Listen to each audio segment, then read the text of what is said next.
As you heard at the beginning of Mass, this date, January the 22nd, has special significance for us as Catholics and as Americans. And I wanted to talk a little bit about that this morning. As some of you know, I have office hours on the first Saturday of every month to meet with families and schedule baptisms. It's fairly routine. It's mostly collecting paperwork and filling out forms. But a few years ago, there was one meeting that I will never forget, and it was anything but routine. A young mother arrived at the office, filled out the forms, and after she'd finished, I looked it over and I noticed that she had left a couple of spaces blank. "You forgot something," I said. "You forgot to put down the name of the Father and his religion." There was a long pause, and she said quietly, "I don't know who the Father is." And then she explained, "I was raped." I didn't quite know what to say after that. We spoke for a few minutes, finished filling out the forms, and as she got up to leave, I shook her hand and I told her that what I thought she was doing as a young single mother was very courageous. She answered very matter-of-factly, but with resolve. She said, "It's life. You have to do what you have to do." I saw her a few weeks later at the baptism, and seeing her holding that baby in her arms, sharing that moment with her family and friends, one thing was very clear: that child will never lack for love. Whatever may have brought that young life into being, that child was welcomed. That child is loved. This weekend in particular, that mother and child are both on my mind and in my prayers. They remind me of something that all of us need to remember. We are people of life.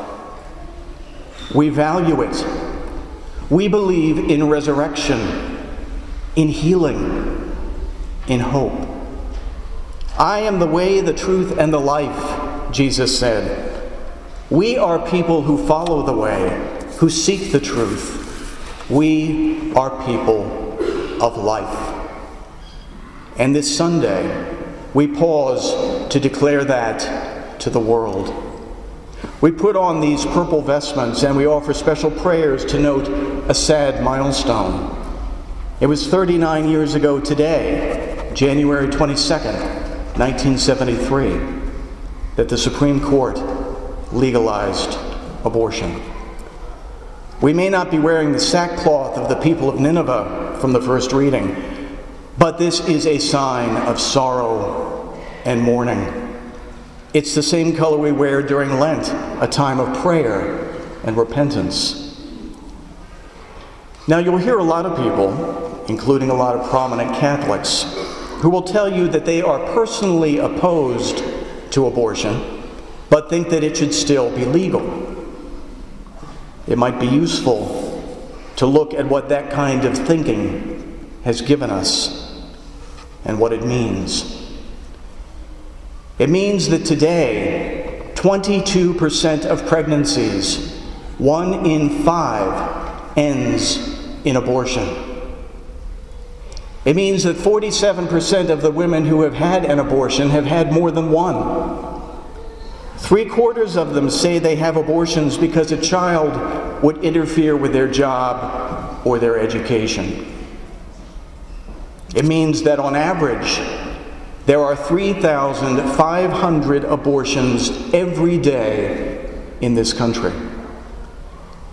That sounds abstract, so let me make it real for you.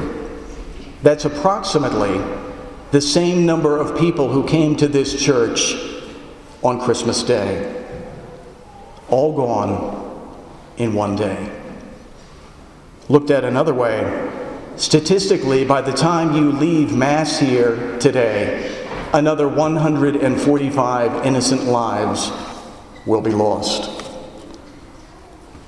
Years ago, Cardinal Joseph Bernardin of Chicago spoke of the seamless garment of life issues and how they are all connected. Some people today dismiss that and insist that all life issues are not created equal, and that is true up to a point. But a culture that devalues life, that doesn't respect life, won't just draw the line at abortion. It will go so much farther. That culture creates an environment that cheers capital punishment. It is a culture that legalizes assisted suicide.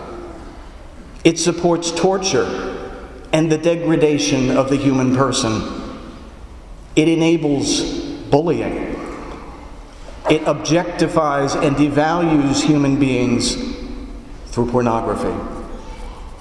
And as we learned just this past Friday, that culture considers religious freedom and the human conscience, a personal sense of right and wrong, good and evil, irrelevant. The government on Friday ruled that religious institutions have to offer free contraceptive coverage as part of their health plans. No exceptions. That includes the morning after pill and sterilization.